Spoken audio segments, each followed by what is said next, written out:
Para business leaders dan intellectual business community, kita jumpa lagi dalam acara The CEO Reference.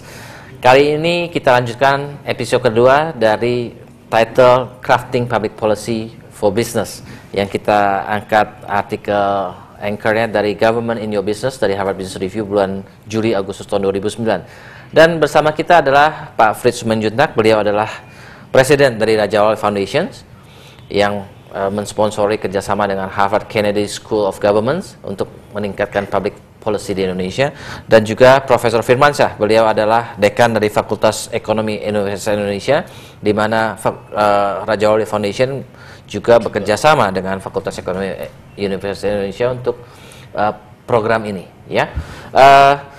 Minggu lalu kita sudah membicarakan tentang apa itu public policy, kemudian mana negara yang bagus untuk kita jadikan benchmark, yaitu Singapura, kemudian kenapa alasannya kita kirim ke Harvard, karena itu adalah sumbernya dari School of Governments, ya, bahkan LKY School of Public Policy bersumber dari Harvard Kennedy School of Government juga. Dan kita juga bicarakan tentang apa sih contoh dari public policy yang tidak optimal di Indonesia saat ini, dan sudah pada episode lalu Profesor Firmansyah menjelaskan tentang regulasi tentang kompetisi di pasar yang dibiarkan sehingga malah membuat pelaku bisnis menjadi tidak dalam suasana yang sehat lagi. Nah, kita lanjutkan diskusi kita dari episode yang lalu untuk membahas lebih mendalam lagi. Pak Frits, saya pengen tanya, Pak Frits katakan bahwa tujuan program ini adalah capacity building daripada para pelaku pemerintah di sini. Pertanyaannya, apakah memang kapasitasnya yang kurang atau attitude-nya? Two things different, Pak, ya. Yang satu adalah kognitifnya, yang satu attitude-nya, ya. Jangan-jangan sebenarnya kemampuannya ada, tetapi secara attitude itu yang tidak baik, gitu. Yang mana, Pak? Jadi kita masih berasumsi bahwa memang tentang kebijakan publik ini kita lebih fokus kepada capacity building dari pemerintahan ini, lebih kepada knowledge management dia tentang public policy, kebijakan publik atau aturan-aturannya. Kalau soal attitude itu bahkan menjadi sangat luas sekali. Ya.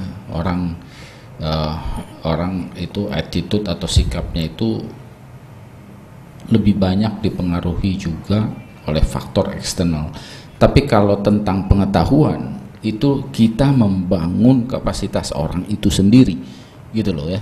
Jadi kita membangun kapasitas internal, kapasitas mereka. Kemampuan kognitifnya gitu. Kayak dibangun. Ya, jadi saya tidak mengatakan attitude itu tidak penting, ya. Tetapi yang pasti adalah satu hal tentang kebijakan publik, faktanya bahwa begitu banyak pejabat publik yang sekarang ini salah melakukan proses dan menjadi tersangka, baik bupati atau gubernur dan sebagainya, itu membuktikan bahwa for some extent pemahaman mereka tentang proses di pemerintahan itu sangat lemah, dan itulah yang kita ingin perbaiki, karena produk mereka adalah kebijakan publik.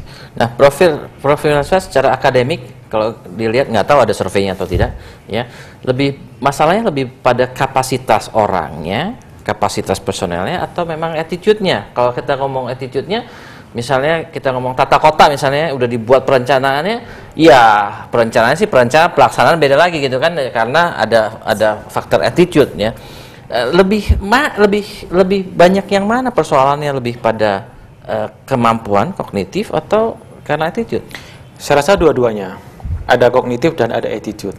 Namun memang attitude tidak hadir dengan sendirinya. Attitude itu bisa di-drive oleh kognitif. Jadi begini, saya orang yang strukturalis dalam hal ini. Budaya perusahaan, budaya organisasi itu bisa dibentuk. Kalau kita menginginkan orang datang pagi jam 8, sampai aturan yang mewajibkan mereka datang pagi jam 8 tidak ada, maka itu tidak akan mungkin bisa kita bentuk budaya datang jam 8. Jadi aturannya harus dulu. Dari mana aturan itu? Dari kognitif. Jadi antara attitude dan kognitif sebenarnya keterkaitannya sangat erat. Dan attitude tidak hadir dengan sendirinya. bahwa etika, bahwa moralitas, bahwa free rider itu harus ada aturannya dulu. Nah, siapa yang membuat aturan? Ya, fungsi kognitif. Jadi capacity building yang diinisiasi oleh Raja Wali Foundation dengan FUI dan juga Harvard Kennedy School of Government ini memang membentuk kognitif dulu. Nanti muaranya bisa sistem prosedur birokrasi, bagaimana menciptakan birokrasi yang inovatif, bagaimana membuat sistem yang bisa cepat layanannya sehingga mengurangi dampak-dampak ekses negatif dari yang tadi Anda sebutkan sebagai attitude. Nah sekarang kalau kita ngomong orangnya Pak, siapa sih orang-orang itu yang Anda targetkan? Apakah kita tahu pelaku kan banyak, ada yudikatif, ada eksekutif, ada legislatif, semua ini yang membentuk satu nih, membentuk public policy ya. Apakah anggota DPR, ataukah gubernur, apakah bupati, apakah pemerintah pusat, apakah orang ke Mahkamah Agung, ke lembaga dan segala macam. Ya. Yang mana yang lebih diprioritaskan? Ya, sementara ini memang kita tidak bisa, kita bukan partai politik, kita bukan punya dana yang berkelebihan sangat besar. Jadi sementara ini yang kita lakukan adalah kita bicara dengan Mendagri dan sudah ada sekitar 40 dari bupati dan wali kota yang berangkat, tapi sebetulnya persisnya bukan 40 karena itu juga harus diikuti dengan kepala bapedanya ya, jadi 20 lah kepala bapedanya. Jadi ada yang birokrat, ada yang karir politik. Kenapa? Karena faktanya adalah karir pemerintahan para birokrat ini juga sangat berpengaruh terhadap kualitas dari kebijakan publik. Nah, di masa mendatang, kenapa kita membuka juga di Universitas Indonesia, akan semakin banyak orang yang bisa diserap.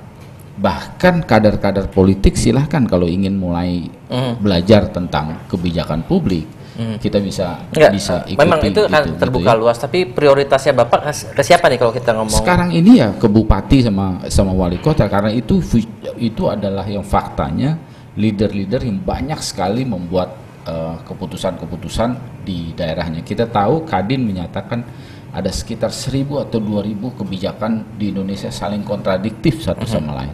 Ya, jadi itu yang kita ingin coba supaya mereka itu bisa belajar satu sama lain. Bagi bupati yang berhasil mungkin ya juga memperbaiki proses-proses yang ada di dalamnya. Target kita sementara itu dulu. Bahwa nanti kita ingin memperluas itu ya, itu kita harapkan lewat kerjasama dengan Fakultas Ekonomi Universitas Indonesia. Oke Pak, kita break dulu untuk segmen berikutnya.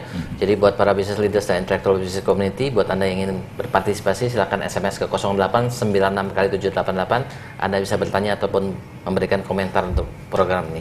Kita break untuk segmen berikutnya.